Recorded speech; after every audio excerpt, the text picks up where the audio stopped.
Assalamualaikum semuanya. Semoga kita selalu diberi kesehatan, banyak rizki dan penuh keberkahan. Kisah Abu Nawas. Cermin masa depan. Di sebuah pagi yang cerah, di kota Baghdad yang penuh kejutan, Abu Nawas sedang duduk santai di bawah pohon kurma sambil menyeruput secangkir teh. Ia tampak tenang, namun seperti biasa, pikirannya penuh dengan rencana-rencana unik dan tak terduga. Tiba-tiba, datang seorang pedagang dari negeri jauh. Wajahnya serius, jubahnya mewah, dan di tangannya ada sebuah benda aneh yang dibungkus kain beludru merah. Orang-orang di pasar segera berkerumun ketika pedagang itu menggelar lapaknya. Perhatikan baik-baik. Ini bukan barang biasa, seru sang pedagang. Ini adalah cermin masa depan. Siapa yang melihat ke dalamnya akan melihat masa depannya sendiri. Orang-orang terkesiap. Ada yang langsung lari, ada yang penasaran, dan tentu saja, ada Abu Nawas yang mulai tersenyum penuh rasa ingin tahu. Cermin masa depan, gumam Abu Nawas, mengelus jenggotnya.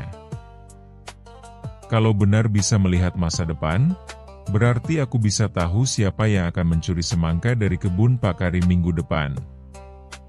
Dengan gaya santainya, Abu Nawas mendekat dan berkata, "Boleh saya coba?" Pedagang itu tertawa kecil. "Tentu, asal kau bayar 1 keping emas." Abu Nawas mengangkat alis. 1 keping emas hanya untuk melihat cermin? Itu harga melihat masa depan atau harga masa depan istri sultan? Orang-orang tertawa. Tapi pedagang itu tetap serius. Akhirnya, karena penasaran, seorang pejabat kerajaan mencoba lebih dulu. Ia melihat ke cermin, lalu tiba-tiba berteriak, "Astaga! Di masa depan aku jadi botak dan istriku menikah lagi." Ia langsung pingsan. Warga panik. Sementara itu, Abu Nawas makin penasaran. Ia menghampiri cermin itu, tapi alih-alih melihat dengan serius, ia justru menjulurkan lidah dan membuat muka lucu. "Hai masa depan, apakah aku masih tampan di hari tua?" katanya. Dan ajaib, cermin itu memunculkan gambar Abu Nawas tua, duduk di taman sambil memberi makan ayam, tapi dengan satu alis botak dan memakai topi dari ember. Orang-orang meledak tertawa. Pedagang itu mulai kesal.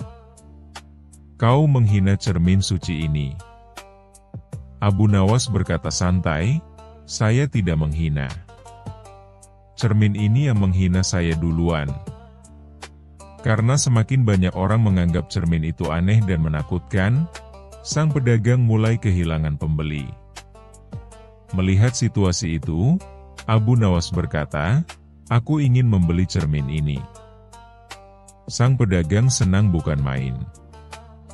"Benarkah? Berapa kau tawarkan?" Abu Nawas tersenyum lebar. "Aku akan bayar dengan 1 keping masa lalu." Pedagang bingung. Apa itu keping masa lalu? Abu Nawas mengeluarkan koin usang, karatan, dan sudah bolong. Ini koin dari masa lalu. Cocok untuk membeli benda dari masa depan. Warga yang mendengar itu tertawa sampai jatuh-jatuh. Pedagang itu marah. "Kau mempermainkanku." Abu Nawas menjawab, "Justru Anda yang memulai permainan ini. Kalau cermin ini benar menunjukkan masa depan, mengapa kau tidak menggunakannya untuk melihat siapa yang akan membeli daganganmu, lalu langsung ke rumah mereka? Hemat waktu dan tak perlu teriak-teriak di pasar." Seketika pasar hening, lalu meledak dengan tawa. Sang pedagang tak tahan, Ia marah dan pergi dari kota Baghdad, meninggalkan cerminnya begitu saja. Abu Nawas membawa pulang cermin itu, tapi bukan untuk melihat masa depan. Ia menyulap cermin itu menjadi alat panggang ikan. Ketika ditanya oleh tetangganya, "Abu Nawas, kenapa kau pakai cermin masa depan untuk memanggang ikan?" Abu Nawas menjawab sambil tertawa, "Karena masa depan akan tetap lapar kalau tak ada ikan panggang hari ini."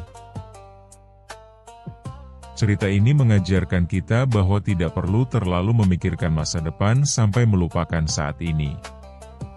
Kadang, yang kita butuhkan hanyalah tawa hari ini, bukan kekhawatiran esok hari, apalagi dari cermin yang bisa bohong.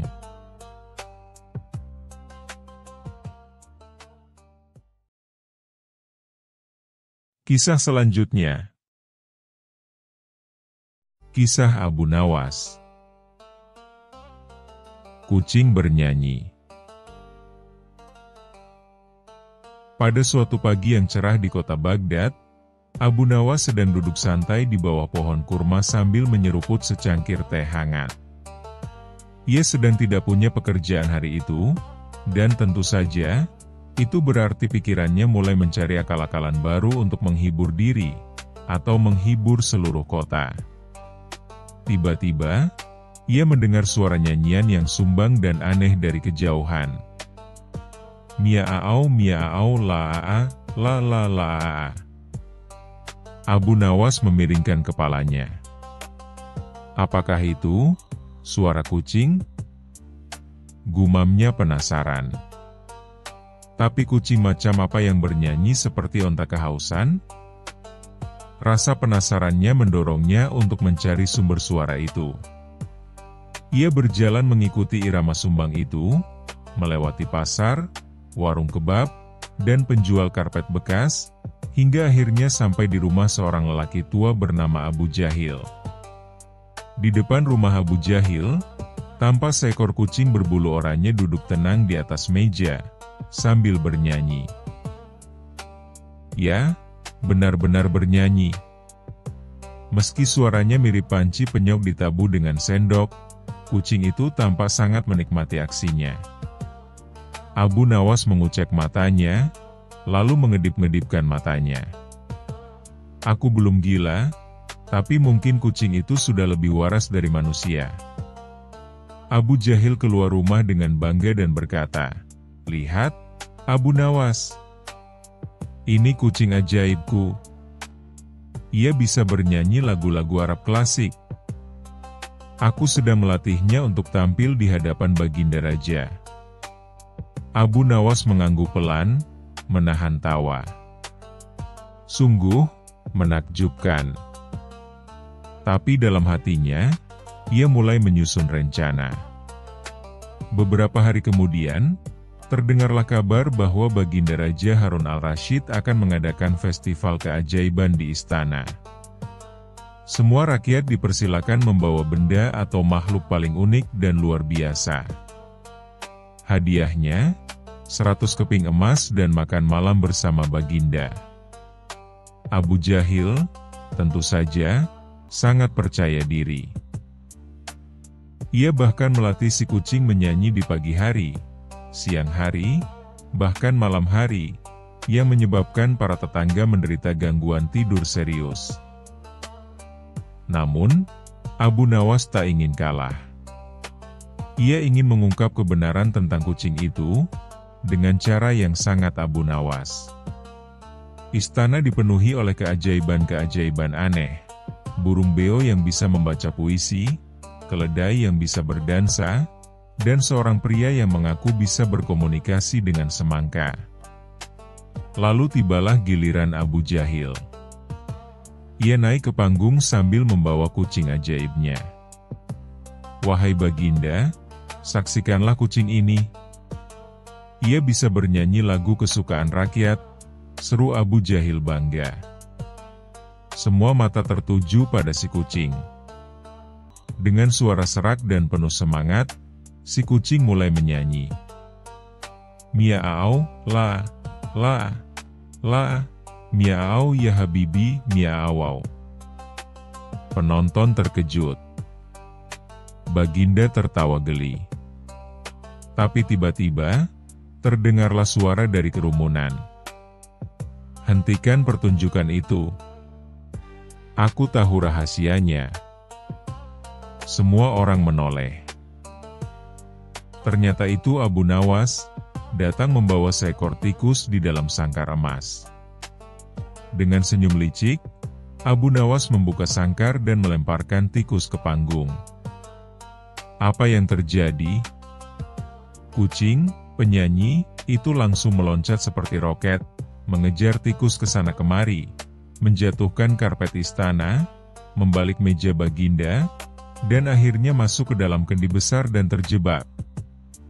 Suara, miau, la, langsung berubah menjadi, miau tolong. Seluruh istana hening, lalu meledak dalam tawa. Bahkan Baginda tertawa hingga kursinya bergoyang. Abu Jahil tersipu malu. Ia mengaku bahwa ia menyembunyikan ikan asin kecil di balik mikrofon mainan, dan ia hanya melatih si kucing untuk mengeong di dekat mikrofon sambil mencium bau makanan. Abu Nawas, dengan gaya khasnya, menunduk hormat dan berkata, "Maafkan hamba, Baginda." Tapi kucing bernyanyi itu hanyalah drama, dan kucing, tetaplah kucing. Baginda pun berkata, "Abu Nawas, sekali lagi, kau menyelamatkan kami dari tertipu oleh suara palsu seekor kucing." Lalu, sebagai penghargaan, Abu Nawas mendapatkan 100 keping emas, dan hadiah tambahan berupa 1 bulan pasokan ikan asin, yang kemudian ia bagikan ke semua kucing liar di Baghdad.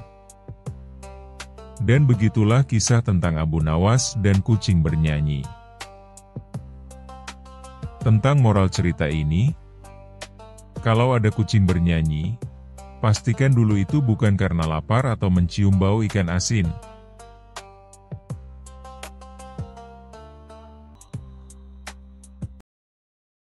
Kisah selanjutnya. Kisah Abu Nawas. Misteri pintu terkunci. Di suatu pagi yang cerah di kota Baghdad, suasana pasar begitu ramai. Pedagang berteriak menawarkan dagangannya, anak-anak berlarian, dan para ibu sibuk menawar harga. Namun di balik keramaian itu, istana kerajaan justru dilanda kehebohan. Seseorang telah membuat laporan aneh, sebuah pintu istana terkunci dari dalam, tapi tidak ada siapa-siapa di baliknya. Raja Harun al-Rashid, yang tengah menikmati secangkir teh hangat dan sepotong kurma, langsung dikejutkan oleh laporan dari pengawal. "Baginda," ujar kepala penjaga dengan wajah panik, "ada sebuah pintu di sayap timur istana, terkunci dari dalam, dan kami tak bisa membukanya.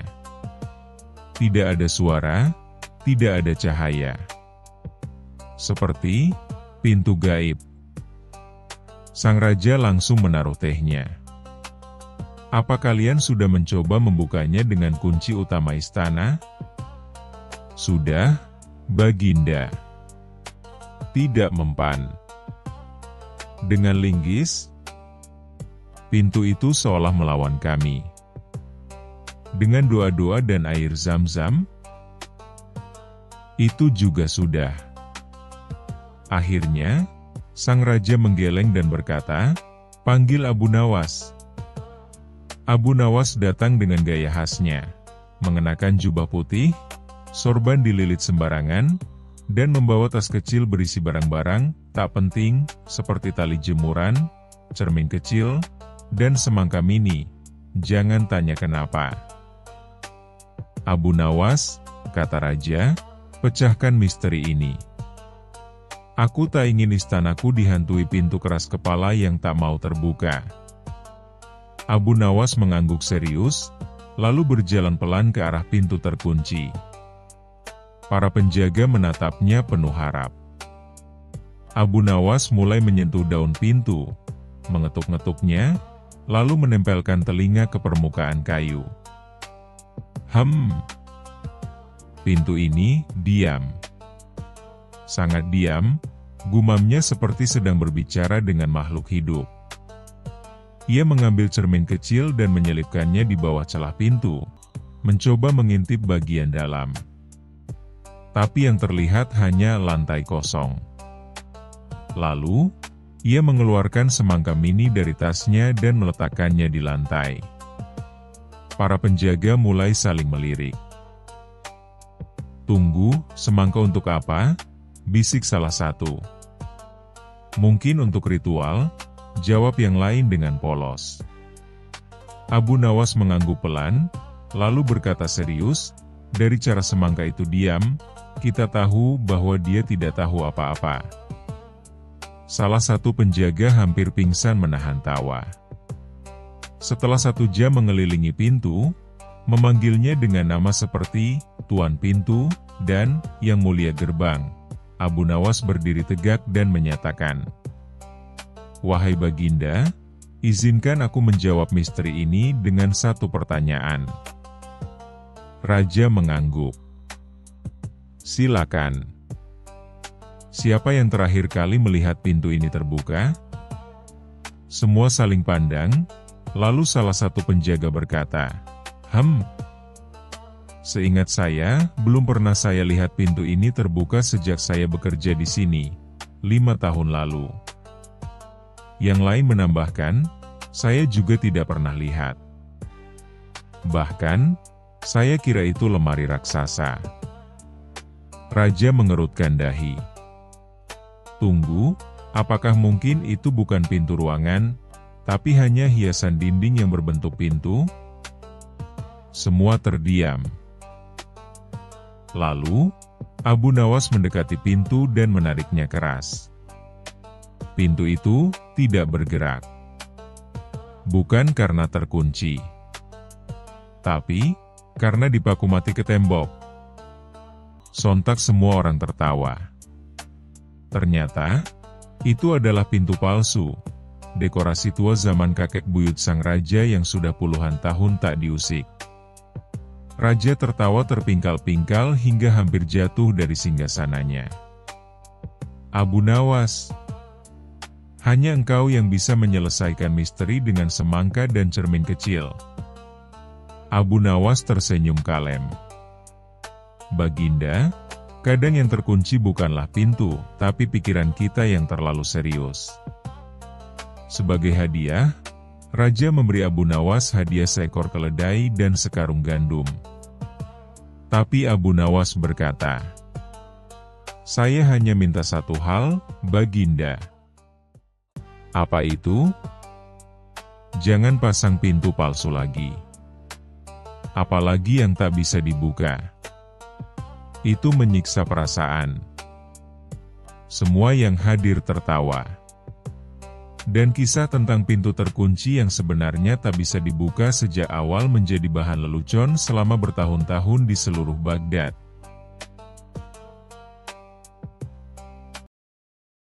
Kisah selanjutnya.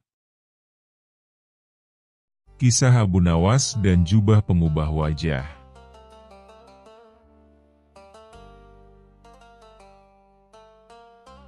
Pada suatu hari di kota Baghdad, ketika pasar penuh dengan teriakan pedagang dan tawa anak-anak yang bermain layang-layang, seorang pedagang asing tiba dengan kereta penuh barang-barang aneh. Ia memiliki topi yang bisa membuatmu merasa seperti raja, sepatu yang bisa membuatmu melangkah tanpa suara, dan sebuah jubah yang katanya bisa mengubah wajah siapa saja yang memakainya. Dengan jubah ini, kata si pedagang dengan suara meyakinkan, kau bisa berubah menjadi siapa saja, raja, menteri, bahkan wanita tua penjual kue. Berita tentang jubah ajaib ini dengan cepat menyebar hingga ke istana. Dan tentu saja, berita itu juga sampai ke telinga Abu Nawas, si cendekiawan kocak yang lebih cerdik dari 10 menteri digabung jadi satu. "Aha," kata Abu Nawas sambil mengelus janggutnya. Dengan jubah itu, aku bisa bersenang-senang dan mungkin mengerjai beberapa orang penting. Abu Nawas pun mendatangi si pedagang dan pura-pura jadi orang desa yang polos.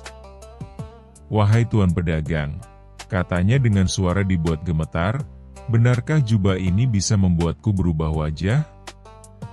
"Tentu, hanya 1000 dirham." "1000 dirham?" Abu Nawas mengerutkan dahi. "Kalau begitu, aku coba dulu. Kalau wajahku berubah jadi raja, aku bayar 2000. Pedagang itu tertawa kecil, yakin si pria tua ini hanya bercanda. Tapi ia mengizinkan Abu Nawas mencoba jubahnya. Begitu jubah disampirkan ke bahunya, Abu Nawas pun berteriak, "Lihat! Aku Raja Harun al-Rasyid." Warga yang berkumpul pun mulai tertawa. Tapi beberapa mulai bingung karena Abu Nawas menirukan gaya bicara raja dengan sangat sempurna. "Pengawal! Tangkap orang ini yang berani meniru raja!" teriak Abu Nawas dengan nada tegas. Dua penjaga pasar yang tak tahu apa-apa langsung panik dan hampir menangkap si pedagang. "Bukan aku! Bukan aku! Itu dia Abu Nawas!" Abu Nawas tertawa keras lalu melarikan diri, meninggalkan pedagang kebingungan dan jubahnya melayang di udara seperti hantu yang kecewa. Malam harinya, Abu Nawas menyelinap ke istana. Ia memakai jubah pengubah wajah itu dan muncul di depan pintu kamar raja dengan wajah seperti sang ratu. Para pengawal terperanjat. "Paduka Ratu, mengapa Anda kesini malam-malam dan membawa kambing?" Itu memang Abu Nawas, dan dia membawa kambing bernama Zulekha sebagai pengalih perhatian. Abu Nawas berbicara lembut, "Saya ingin berbicara dengan Raja, 4 mata, dan 4 kaki," katanya sambil menunjuk kambing. Raja yang mendengar kegaduhan itu keluar dan hampir pingsan melihat istrinya memeluk kambing sambil menangis. "Apa yang terjadi, wahai istriku?" Abu Nawas menjawab dengan suara lembut yang dibuat-buat, "Kambing ini mengatakan padaku bahwa engkau lebih mencintainya daripada diriku." Raja bingung bukan main. "Apa? Sejak kapan kambing bisa bicara?" "Sejak engkau tidak pulang makan malam 3 hari berturut-turut," sahut Abu Nawas dramatis. Tiba-tiba, si kambing menguik. Raja memijat keningnya, merasa dunia telah gila. Saat itulah Abu Nawas membuka jubahnya dan mengungkapkan wajah aslinya. Surprise! Raja nyaris terjatuh. "Abu Nawas, aku hampir menikahi kambing karena ulahmu." "Tapi kambingnya setia, Paduka," jawab Abu Nawas dengan senyum polos. Raja yang kesal tapi tak bisa menahan tawa akhirnya memutuskan menghukum Abu Nawas dengan cara unik. "Kau akan kutugaskan jadi pawang kambing istana selama 1 minggu, dan harus berbicara dengan mereka tiap pagi." "Dengan suara lembut atau suara ratu?" tanya Abu Nawas. "Gunakan suara kambing sekalian," sahut Raja. Dan begitulah, setiap pagi di pekarangan istana terdengar suara Abu Nawas berkata pada kawanan kambing, "Zulekha, kamu harus belajar setia. Dan kamu, Abdul Bey, jangan suka nyeruduk tamu kerajaan." Penduduk Baghdad pun tertawa tiap mendengar kabar tentang Abu Nawas, pawang kambing berkostum ratu. Pada akhirnya, jubah pengubah wajah itu dikembalikan kepada si pedagang.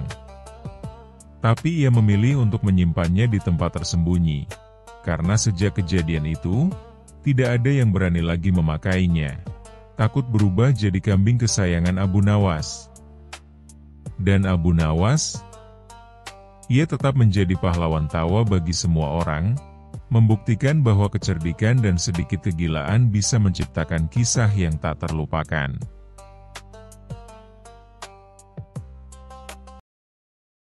Kisah selanjutnya. Kisah Abu Nawas dan balon udara ajaib. Cerita lucu penuh tawa dari langit Baghdad. Pada suatu pagi yang cerah di kota Baghdad, langit tampak sangat bersih, seolah-olah baru saja disapu oleh para bidadari. Burung-burung bernyanyi ceria, dan para pedagang mulai membuka lapak dagangan mereka sambil menguap besar. Di tengah keramaian pasar, muncullah sosok yang sangat dikenal, Abu Nawas, si penyair cerdik yang selalu punya cara aneh untuk menyelesaikan masalah. Hari itu, Abu Nawas berjalan dengan ekspresi serius sambil membawa gulungan kertas dan sebotol tinta. Orang-orang yang melihatnya langsung saling berbisik, ada ide gila apalagi dari Abu Nawas hari ini?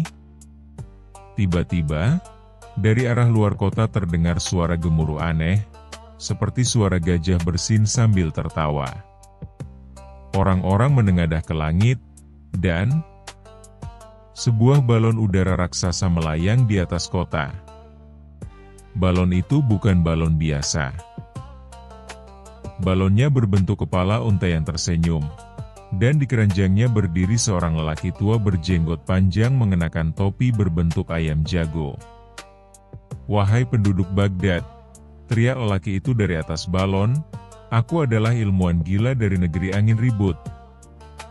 Aku membawa balon ajaib yang bisa memenuhi satu permintaan siapapun yang menaikinya." Sontak pasar menjadi gaduh. Semua ingin naik. Tapi tentu saja, ada harga yang harus dibayar, 1 kantong emas besar. Raja Harun al-Rasyid yang mendengar kabar itu pun penasaran. Ia memanggil Abu Nawas ke istana.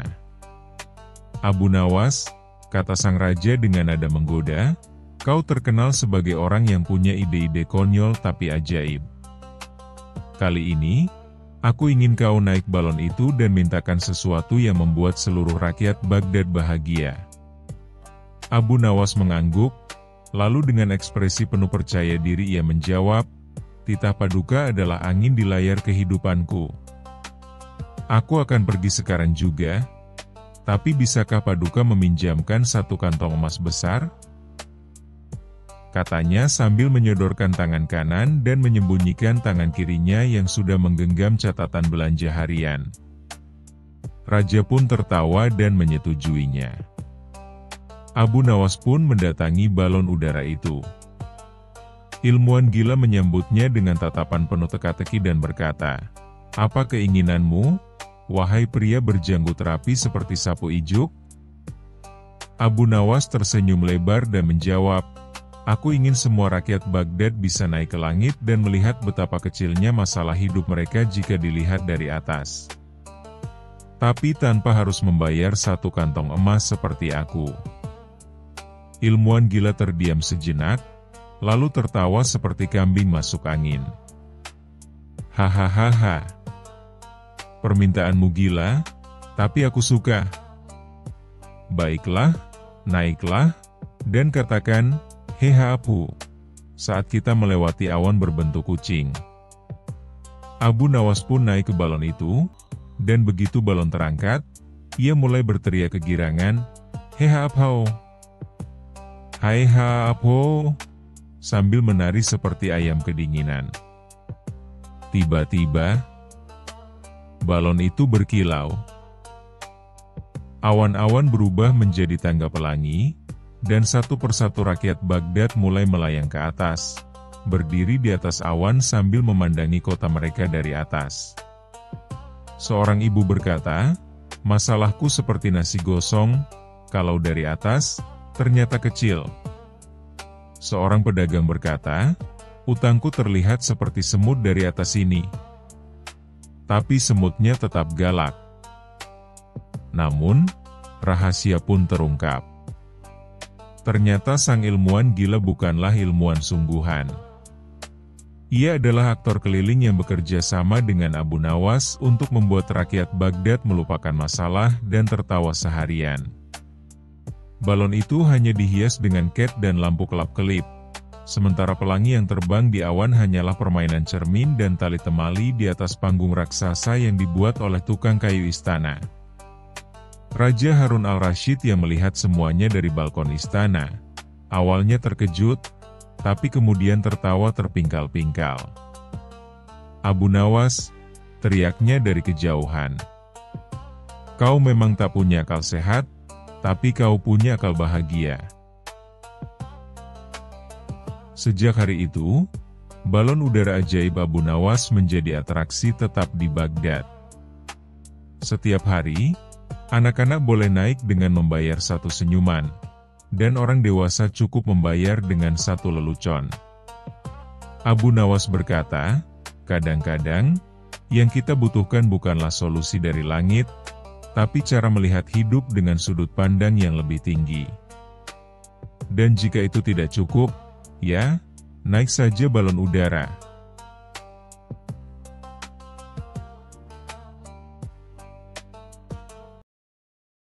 Kisah selanjutnya.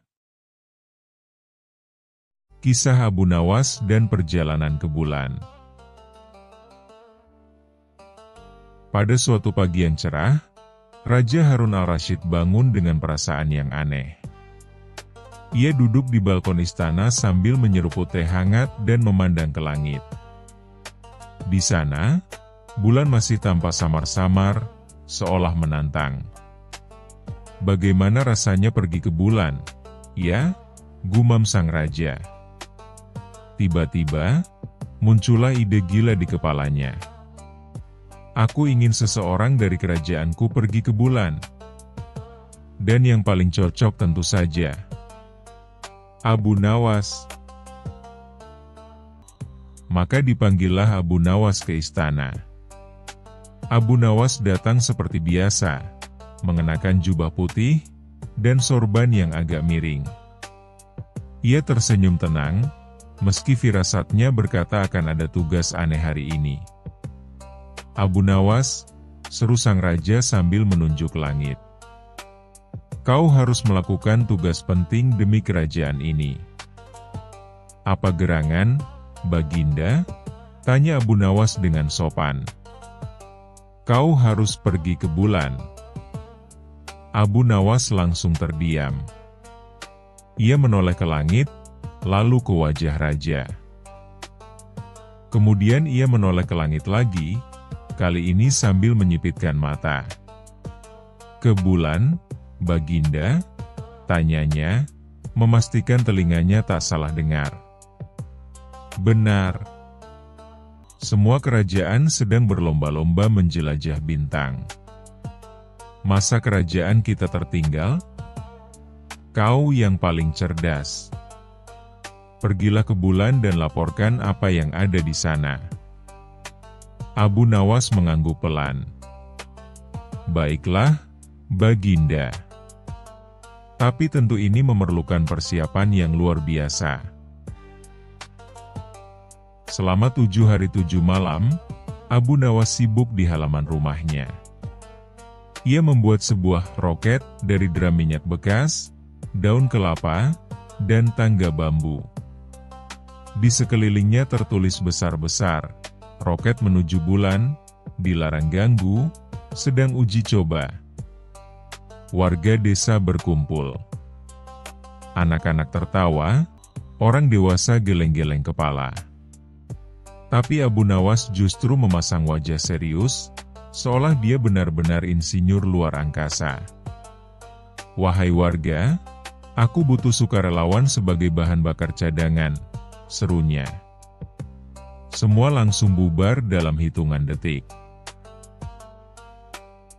Lalu pada hari ke-8, ia datang ke istana membawa roketnya yang ditarik oleh keledai.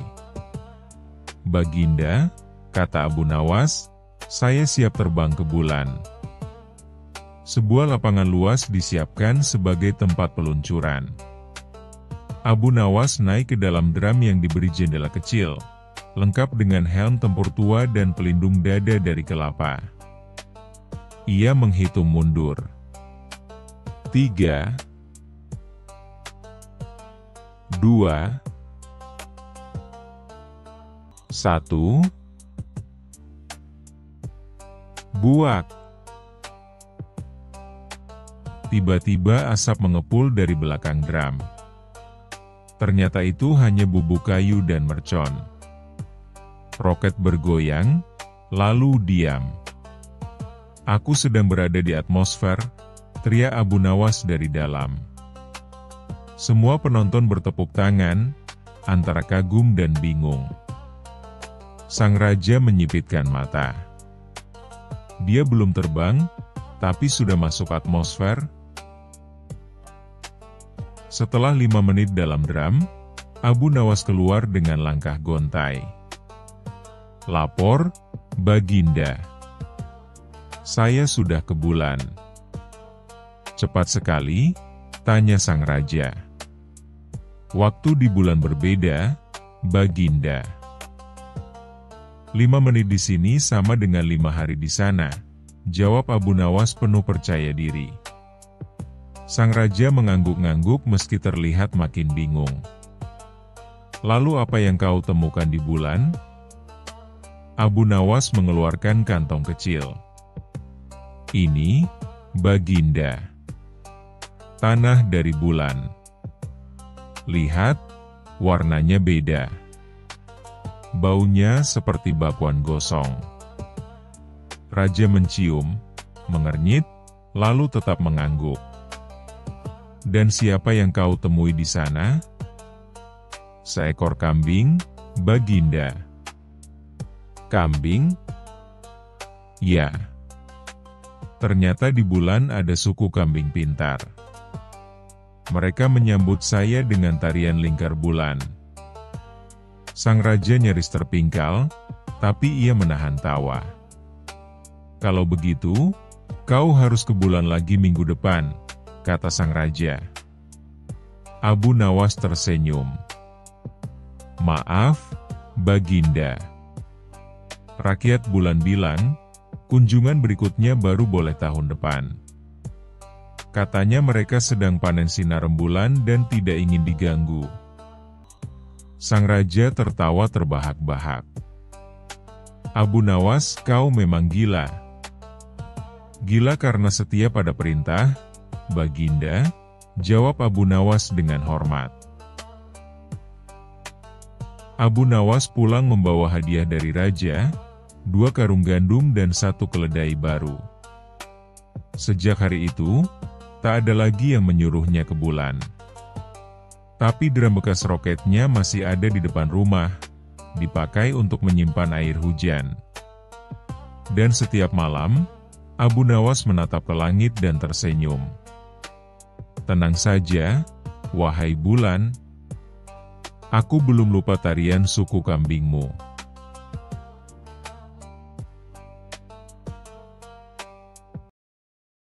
Kisah selanjutnya. Kisah Abu Nawas. Asmara memang aneh. Secara tak terduga, pangeran yang menjadi putra mahkota jatuh sakit. Sudah banyak tabib yang didatangkan untuk memeriksa dan mengobati, tapi tak seorang pun mampu menyembuhkannya. Akhirnya raja mengadakan sayembara. Sayembara boleh diikuti oleh rakyat dari semua lapisan.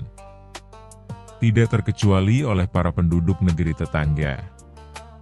Sayembara yang menyediakan hadiah menggiurkan itu dalam waktu beberapa hari berhasil menyerap ratusan peserta.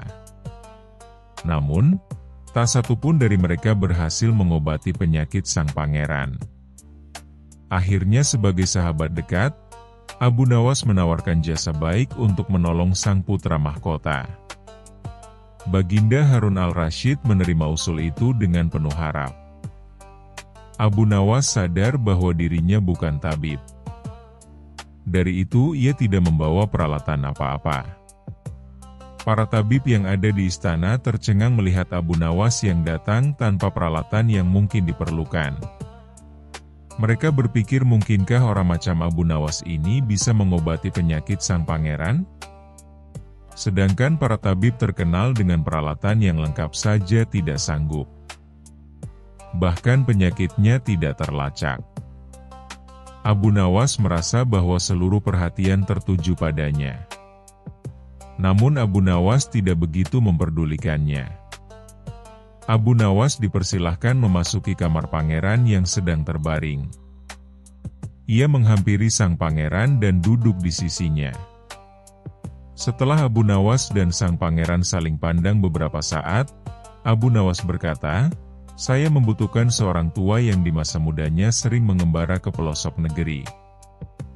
Orang tua yang diinginkan Abu Nawas didatangkan. "Sebutkan satu persatu nama-nama desa di daerah selatan," perintah Abu Nawas kepada orang tua itu. Ketika orang tua itu menyebutkan nama-nama desa bagian selatan, Abu Nawas menempelkan telinganya ke dada sang pangeran. Kemudian Abu Nawas memerintahkan agar menyebutkan bagian utara, barat dan timur. Setelah semua bagian negeri disebutkan, Abu Nawas mohon agar diizinkan mengunjungi sebuah desa di sebelah utara. Raja merasa heran. "Engkau kuundang ke sini bukan untuk bertamasya. Hamba tidak bermaksud berlibur yang mulia," kata Abu Nawas. "Tetapi aku belum paham," kata raja. "Maafkan hamba, Paduka yang mulia. Kurang bijaksana rasanya bila hamba jelaskan sekarang," kata Abu Nawas. Abu Nawas pergi selama 2 hari. Sekembali dari desa itu, Abu Nawas menemui sang pangeran dan membisikkan sesuatu. Kemudian menempelkan telinganya ke dada sang pangeran. Lalu Abu Nawas menghadap raja. "Apakah yang mulia masih menginginkan sang pangeran tetap hidup?" tanya Abu Nawas. "Apa maksudmu?" Raja balas bertanya. "Sang pangeran sedang jatuh cinta pada seorang gadis desa di sebelah utara negeri ini," kata Abu Nawas menjelaskan. "Bagaimana kau tahu?" Ketika nama-nama desa di seluruh negeri disebutkan, tiba-tiba degup jantungnya bertambah keras ketika mendengarkan nama sebuah desa di bagian utara negeri ini. Dan sang pangeran tidak berani mengutarakannya kepada Baginda. "Lalu apa yang harus aku lakukan?" tanya raja. "Mengawinkan pangeran dengan gadis desa itu. Kalau tidak," tawar raja ragu-ragu. "Cinta itu buta. Bila kita tidak berusaha mengobati kebutaannya, maka ia akan mati." Rupanya saran Abu Nawas tidak bisa ditolak. Sang pangeran adalah putra satu-satunya yang merupakan pewaris tunggal kerajaan. Abu Nawas benar. Begitu mendengar persetujuan sang raja, sang pangeran berangsur-angsur pulih. Sebagai tanda terima kasih, raja memberi Abu Nawas sebuah cincin permata yang amat indah.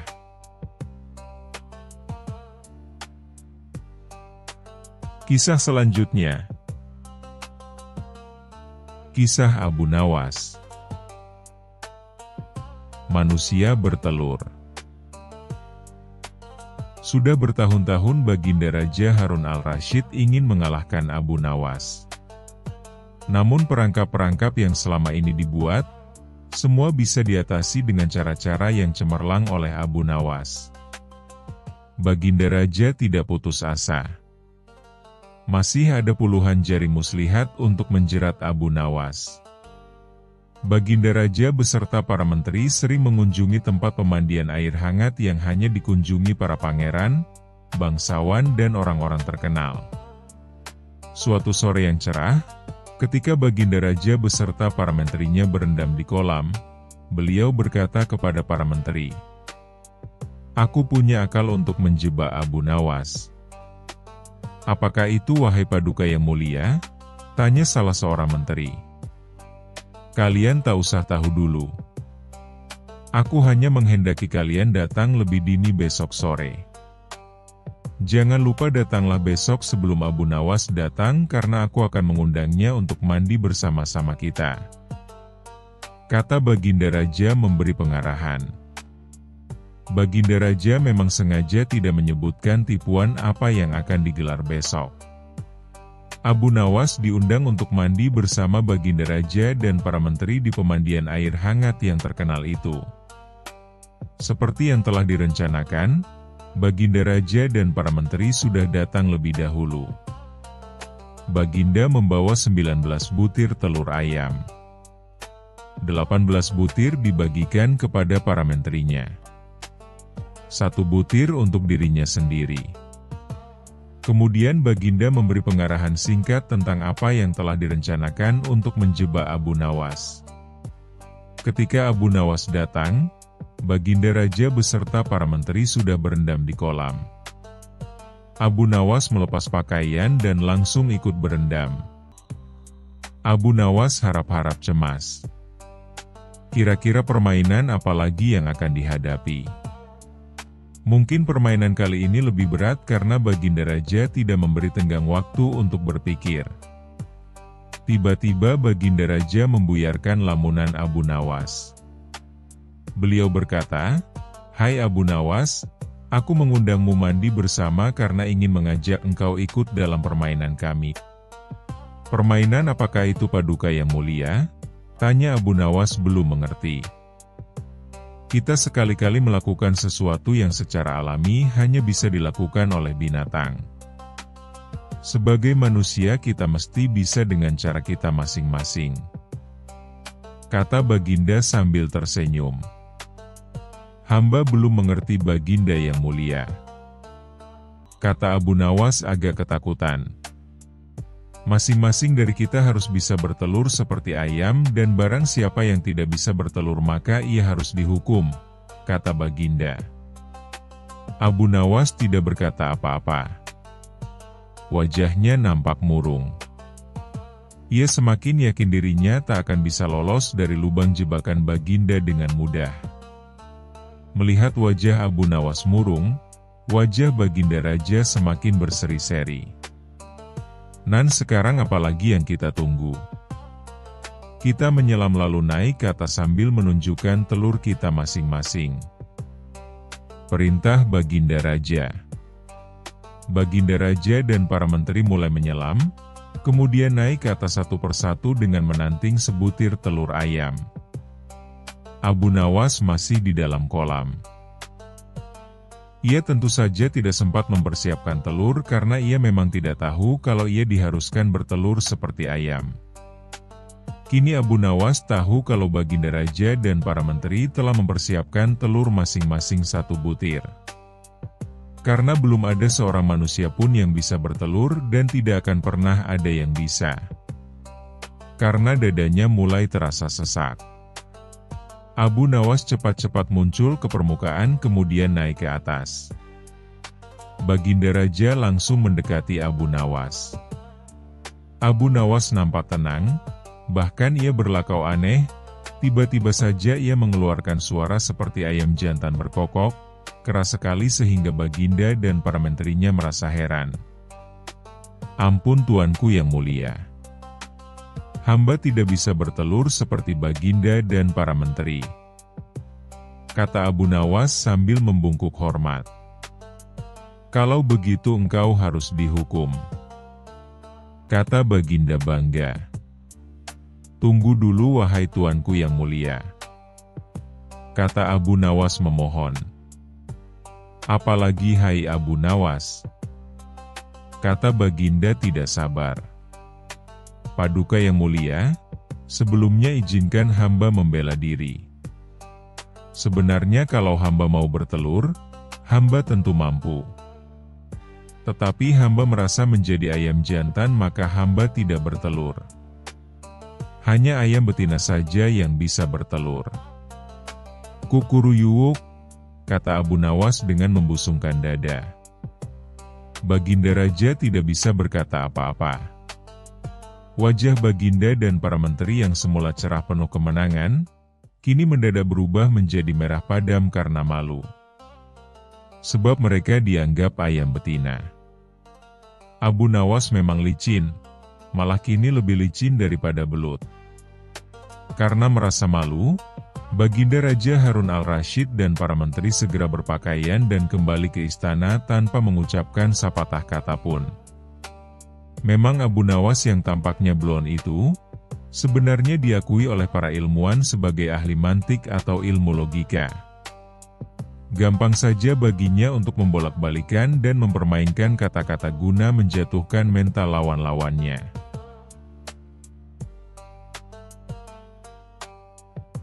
Kisah selanjutnya. Kisah Abu Nawas. Tipu dibalas tipu. Ada seorang yogis, ahli yoga, mengajak seorang pendeta bersekongkol akan memperdaya iman Abu Nawas. Setelah mereka mencapai kata sepakat, mereka berangkat menemui Abu Nawas di kediamannya. Ketika mereka datang, Abu Nawas sedang melakukan salat duha. Setelah dipersilahkan masuk oleh istri Abu Nawas, mereka masuk dan menunggu sambil berbincang-bincang santai. Seusai salat, Abu Nawas menyambut mereka. Abu Nawas dan para tamunya bercakap-cakap sejenak. Kami sebenarnya ingin mengajak engkau melakukan pengembaraan suci. Kalau engkau tidak keberatan bergabunglah bersama kami, kata ahli yoga. Dengan senang hati. Lalu kapan rencananya? Tanya Abu Nawas polos. Besok pagi, kata pendeta. Baiklah kalau begitu kita bertemu di warung teh besok, kata Abu Nawas menyanggupi. Hari berikutnya mereka berangkat bersama. Abu Nawas mengenakan jubah seorang sufi. Ahli yoga dan pendeta memakai seragam keagamaan mereka masing-masing. Di tengah jalan mereka mulai diserang rasa lapar karena mereka memang sengaja tidak membawa bekal. Hai Abu Nawas, bagaimana kalau engkau saja yang mengumpulkan dermaguna membeli makanan untuk kita bertiga? Karena kami akan mengadakan kebaktian, kata pendeta. Tanpa banyak bicara Abu Nawas berangkat mencari dan mengumpulkan derma dari dusun satu ke dusun lain. Setelah derma terkumpul, Abu Nawas membeli makanan yang cukup untuk 3 orang. Abu Nawas kembali ke pendeta dan ahli yoga dengan membawa makanan. Karena sudah tak sanggup menahan rasa lapar, Abu Nawas berkata, "Mari segera kita bagi makanan ini sekarang juga." "Jangan sekarang. Kami sedang berpuasa," kata ahli yoga. "Tetapi aku hanya menginginkan bagianku saja sedangkan bagian kalian terserah pada kalian," kata Abu Nawas menawarkan jalan keluar. "Aku tidak setuju. Kita harus seiring seirama dalam berbuat apapun," kata pendeta. "Betul, aku pun tidak setuju karena waktu makanku besok pagi. Besok pagi aku baru akan berbuka," kata ahli yoga. "Bukankah aku yang engkau jadikan alat pencari derma dan derma itu sekarang telah kutukar dengan makanan ini? Sekarang kalian tidak mengizinkan aku mengambil bagian sendiri. Itu tidak masuk akal," kata Abu Nawas mulai merasa jengkel. Namun begitu pendeta dan ahli yoga tetap bersikeras tidak mengizinkan Abu Nawas mengambil bagian yang menjadi haknya. Abu Nawas penasaran. Ia mencoba sekali lagi meyakinkan kawan-kawannya agar mengizinkan ia memakan bagiannya.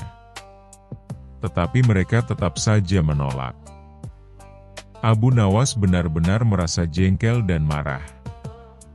Namun Abu Nawas tidak memperlihatkan sedikitpun kejengkelan dan kemarahannya. "Bagaimana kalau kita mengadakan perjanjian?" kata pendeta kepada Abu Nawas. "Perjanjian apa?" tanya Abu Nawas. Kita adakan lomba. Barang siapa di antara kita bermimpi paling indah, maka ia akan mendapat bagian yang terbanyak. Yang kedua, lebih sedikit, dan yang terburuk akan mendapat paling sedikit. Pendeta itu menjelaskan. Abu Nawas setuju. Ia tidak memberi komentar apa-apa. Malam semakin larut. Embun mulai turun ke bumi. Pendeta dan ahli yoga mengantuk dan tidur.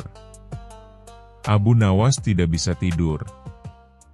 Ia hanya berpura-pura tidur. Setelah merasa yakin kawan-kawannya sudah terlelap, Abu Nawas menghampiri makanan itu. Tanpa berpikir dua kali, Abu Nawas memakan habis makanan itu hingga tidak tersisa sedikit pun. Setelah merasa kekenyangan, Abu Nawas baru bisa tidur. Keesokan hari mereka bangun hampir bersamaan. Ahli yoga dengan wajah berseri-seri bercerita. Tadi malam aku bermimpi memasuki sebuah taman yang mirip sekali dengan nirvana. Aku merasakan kenikmatan yang belum pernah kurasakan sebelumnya dalam hidup ini. Pendeta mengatakan bahwa mimpi ahli yoga benar-benar menakjubkan. Betul-betul luar biasa. Kemudian giliran pendeta menceritakan mimpinya. Aku seolah-olah menembus ruang dan waktu. Dan ternyata memang benar. Aku secara tidak sengaja berhasil menyusup ke masa silam di mana pendiri agamaku hidup. Aku bertemu dengan beliau, dan yang lebih membahagiakan adalah aku diberkatinya. Ahli yoga juga memuji-muji kehebatan mimpi pendeta. Abu Nawas hanya diam. Ia bahkan tidak merasa tertarik sedikit pun.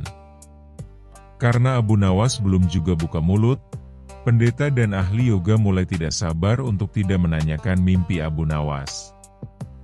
Kalian tentu tahu Nabi Daud alaihi salam kan? Beliau adalah seorang nabi yang ahli berpuasa.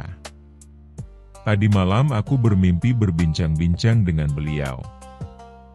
Beliau menanyakan apakah aku berpuasa atau tidak. Aku katakan aku berpuasa karena aku memang tidak makan sejak dini hari. Kemudian beliau menyuruhku segera berbuka karena hari sudah malam. Tentu saja aku tidak berani mengabaikan perintah beliau. Aku segera bangun dari tidur dan langsung menghabiskan makanan itu. Kata Abu Nawas tanpa perasaan bersalah secuil pun. Sambil menahan rasa lapar yang menyayat-nyayat, pendeta dan ahli yoga saling berpandangan satu sama lain. Kejengkelan Abu Nawas terobati. Kini mereka sadar bahwa tidak ada gunanya coba-coba mempermainkan Abu Nawas, pasti hanya akan mendapat celaka sendiri.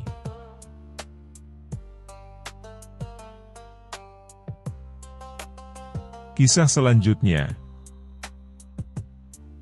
Kisah Abu Nawas. 6 ekor lembu yang pandai bicara. Pada suatu hari yang cerah di Baghdad, Sultan Harun al-Rasyid memanggil Abu Nawas ke istana.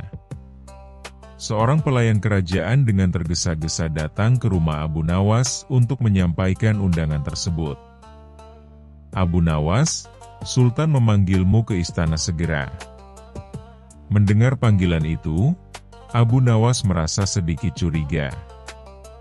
Biasanya, jika Sultan memanggilnya, pasti ada suatu hal yang menantang kecerdasannya.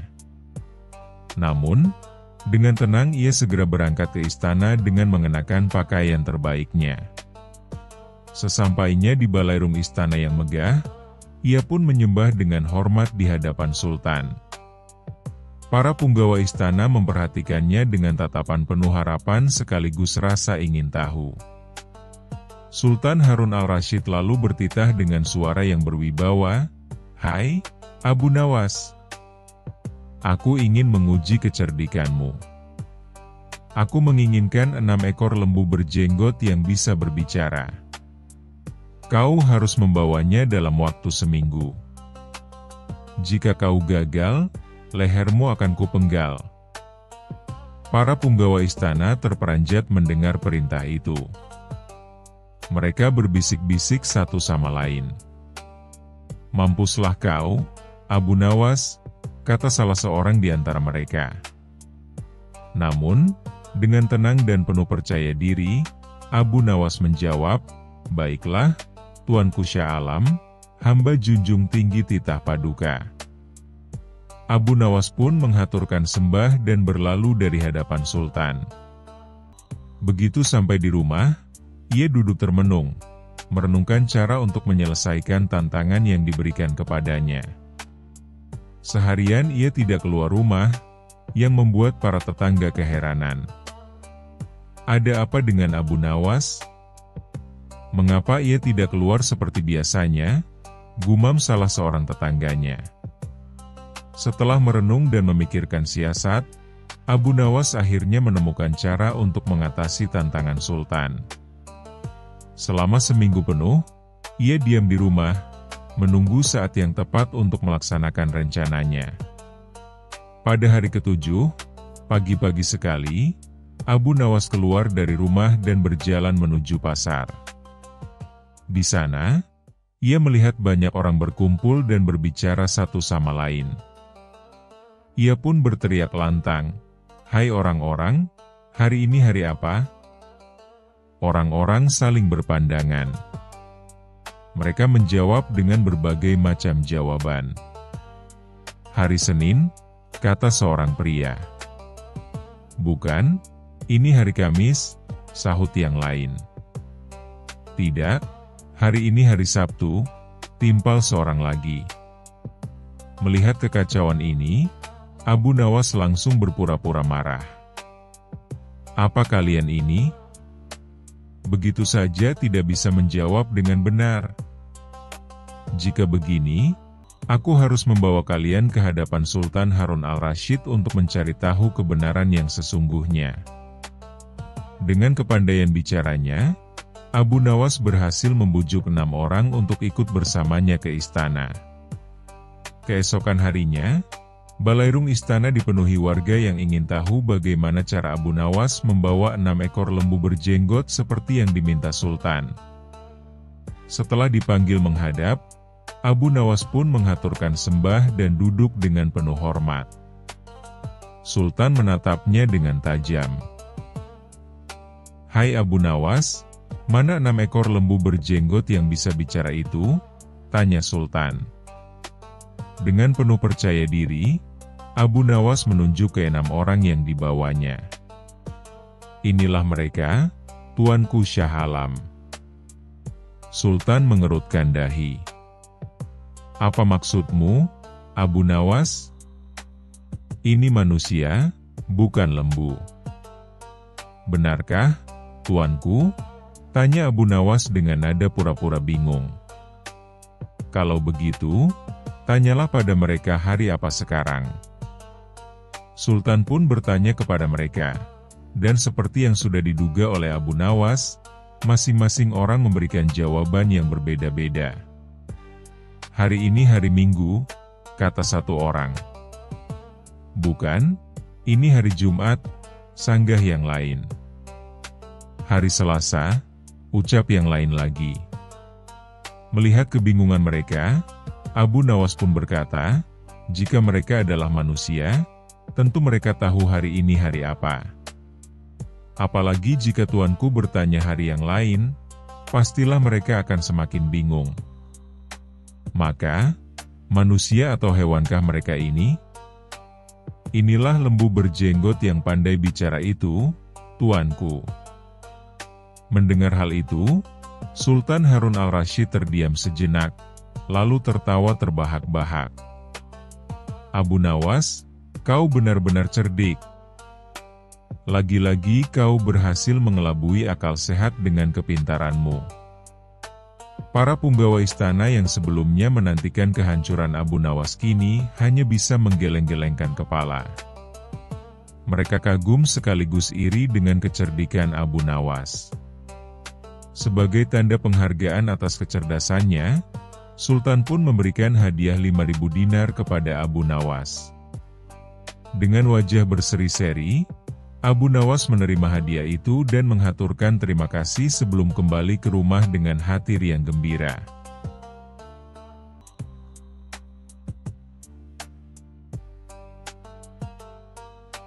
Kisah selanjutnya. Kisah Abu Nawas. Istri yang cemburu. Abu Nawas dikenal sebagai seorang yang cerdik, jenaka, dan sering diundang ke istana oleh Baginda Raja untuk menghibur serta memberikan nasihat. Namun, kecerdikannya itu justru membuat istrinya sering merasa cemburu. Suatu hari, seorang tetangga datang ke rumah Abu Nawas dan berbincang dengan istrinya. Dengan suara penuh rasa ingin tahu, tetangga itu berkata, "Aku sering mendengar bahwa suamimu sangat pandai bicara dan sering bercanda dengan banyak orang di istana, termasuk para wanita di sana. Kau tidak takut kalau dia tergoda oleh wanita lain?" Istri Abu Nawas langsung merasa cemas dan cemburu. Memang benar, suaminya sering dipanggil ke istana dan pulang larut malam. Ia mulai curiga, jangan-jangan Abu Nawas diam-diam memiliki istri lain atau paling tidak, mengagumi wanita lain.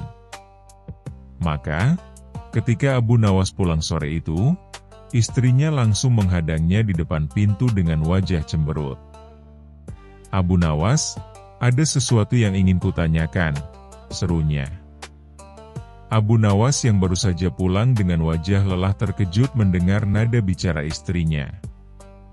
Namun, ia tetap tersenyum dan bertanya dengan lembut, "Ada apa, istriku? Mengapa wajahmu terlihat begitu muram?" Istrinya melipat tangan di dada dan berkata, "Aku mendengar dari tetangga kita bahwa kau sering berbicara dan bercanda dengan banyak wanita di istana. Jangan-jangan kau memiliki istri lain di sana?" Jawab dengan jujur, Abu Nawas. Abu Nawas tersenyum kecil.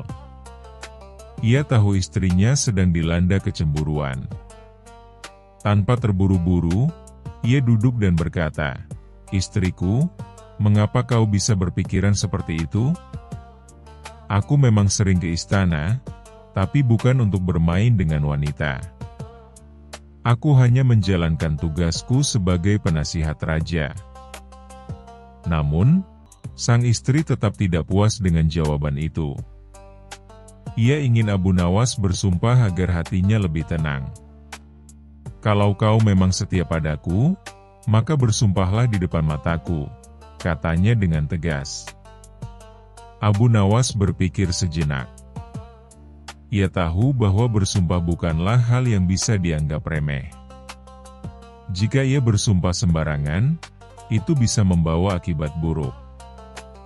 Maka, ia pun menyusun kata-kata dengan hati-hati. "Demi Allah yang Maha Mengetahui segalanya, aku hanya memiliki satu istri yang luar biasa cantik, pintar, dan penuh kasih sayang. Aku tidak ingin memiliki istri lain, karena aku sudah mendapatkan yang terbaik." Mendengar sumpah itu, istri Abu Nawas terkejut. Pipinya langsung memerah. Ia tidak menyangka bahwa Abu Nawas akan mengatakan sesuatu yang begitu indah dan memujinya dengan tulus. Setelah beberapa saat terdiam, akhirnya ia berkata dengan suara pelan, "Benarkah aku istri yang terbaik untukmu, Abu?" Abu Nawas mengangguk sambil tersenyum. "Tentu saja. Jika tidak, mana mungkin aku masih di sini bersamamu?" Istri Abu Nawas akhirnya merasa lega dan bahagia. Ia menyadari bahwa kecemburuannya hanyalah ketakutan yang tidak beralasan. Ia pun meminta maaf kepada Abu Nawas karena telah menuduhnya sembarangan. Abu Nawas hanya tertawa kecil dan berkata, "Tidak apa-apa, istriku. Itu tandanya kau mencintaiku."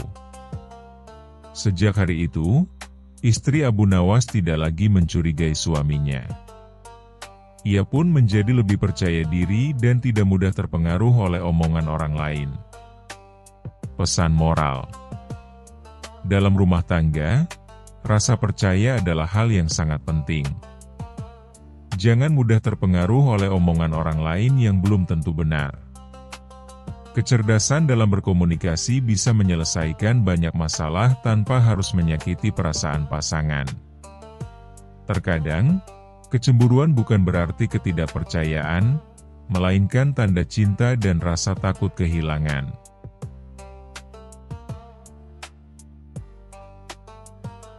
Kisah selanjutnya. Kisah Abu Nawas. Emas di dasar laut. Pada suatu pagi yang cerah, suasana istana Baghdad begitu ramai. Para menteri dan pejabat kerajaan sibuk dengan urusan masing-masing, sementara para prajurit berjaga dengan gagah. Namun, ada satu orang yang merasa penasaran sejak menerima panggilan mendadak dari sang raja. Orang itu adalah Abu Nawas, seorang cendekiawan cerdik yang seringkali membuat raja terhibur dengan kepintarannya. Kali ini, Raja Harun al-Rasyid kembali ingin menguji kecerdikannya. Setibanya di istana, Abu Nawas memberi salam dengan hormat. Raja yang duduk di singgasana emasnya tersenyum penuh arti, lalu berkata, "Abu Nawas, aku punya tugas penting untukmu. Aku ingin melihat apakah kau benar-benar secerdik yang dikatakan orang." Abu Nawas tersenyum penuh percaya diri. "Saya siap melayani Baginda. Perintah apakah yang harus saya laksanakan?" Raja Harun al-Rasyid kemudian memberi isyarat kepada seorang pelayan istana untuk membawa sebuah kantong besar yang penuh dengan emas berkilauan. "Aku ingin kau menaruh emas ini di dasar laut tanpa kehilangan satu keping pun. Jika ada yang hilang, atau kau gagal, kau akan dihukum." Mendengar perintah itu, para menteri dan penasihat istana yang hadir langsung berbisik-bisik. "Tugas ini mustahil," ujar mereka. Namun, Abu Nawas tetap tenang. Ia tahu, jika raja memberinya tugas seperti ini, pasti ada cara untuk menyelesaikannya.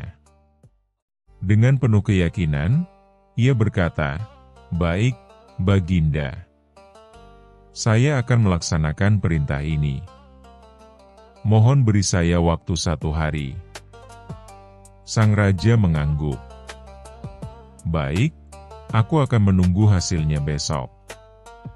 Jika kau berhasil, aku akan memberimu hadiah besar.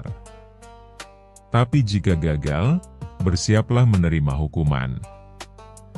Abu Nawas pun membawa kantong emas itu dan meninggalkan istana dengan langkah mantap. Sepanjang perjalanan pulang, Abu Nawas berpikir keras. Ia sadar, jika emas itu langsung dilempar ke laut, arus air akan menyeretnya kemana-mana. Jika ia memasukkan emas ke dalam peti kayu, peti itu bisa mengapung dan mudah ditemukan orang lain. Setelah merenung beberapa saat, tiba-tiba ia melihat seorang penjual periuk tanah liat di pasar. Matanya berbinar. Inilah jawabannya.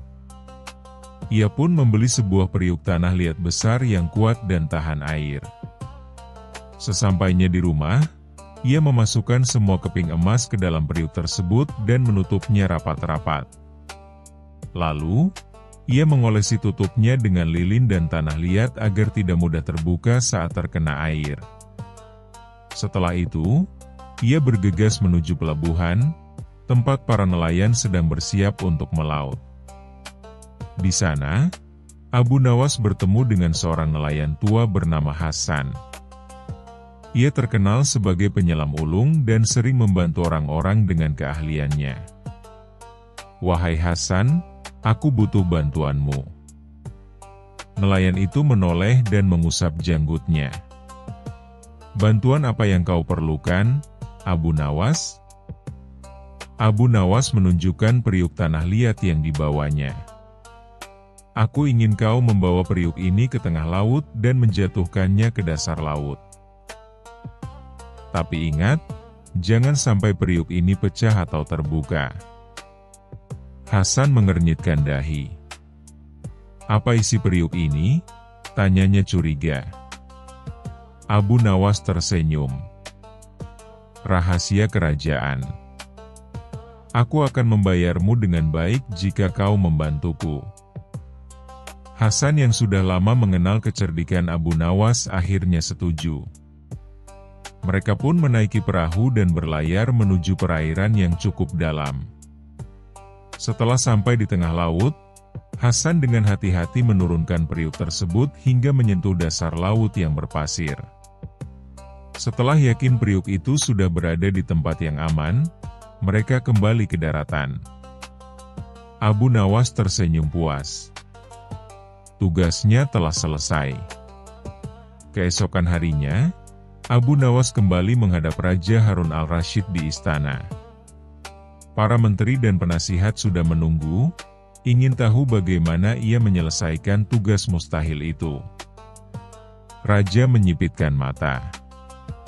Abu Nawas, apakah kau sudah menaruh emas itu di dasar laut? Dengan penuh percaya diri, Abu Nawas membungkuk dan berkata, "Sudah, Baginda." Emas itu kini berada di dasar laut tanpa kehilangan satu keping pun, seperti yang Anda perintahkan. Raja terkejut. "Bagaimana caramu melakukannya?" tanyanya penasaran. Abu Nawas pun menceritakan rencananya dengan detail, bagaimana ia memasukkan emas ke dalam periuk tanah liat, menutupnya rapat, lalu menurunkannya ke dasar laut dengan bantuan nelayan. Begitu mendengar kisah itu, Raja terdiam sesaat, lalu tiba-tiba tertawa terbahak-bahak. "Hahaha. Abu Nawas, kau benar-benar cerdik. Aku yakin tak ada seorang pun di istana ini yang bisa memikirkan cara seperti itu." Para menteri dan penasihat yang awalnya menganggap tugas itu mustahil kini ikut tertawa dan bertepuk tangan. Raja kemudian berkata, "Sebagai hadiah atas kecerdikanmu, pergilah ambil kembali emas itu, dan emas tersebut menjadi milikmu." Mendengar itu, wajah Abu Nawas berbinar. Ia segera kembali menemui Hasan, dan bersama-sama mereka menyelam untuk mengambil periuk tersebut. Periuk masih utuh seperti sebelumnya. Setelah membawanya kembali ke darat, Abu Nawas memecahkan periuk itu dan melihat emasnya tetap utuh.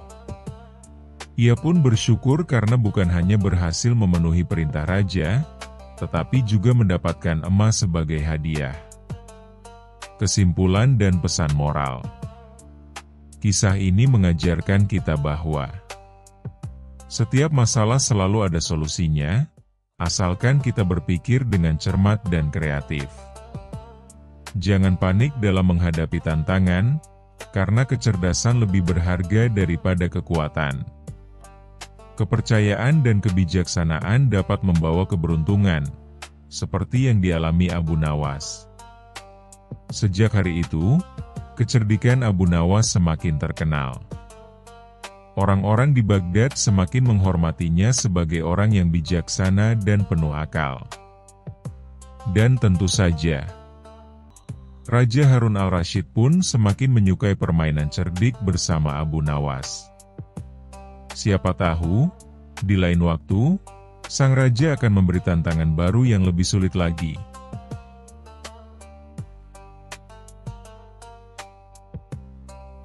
Terima kasih sudah menonton. Jangan lupa like dan subscribe. Semoga keberkahan selalu dianugerahkan kepada kita semua. Wassalamualaikum.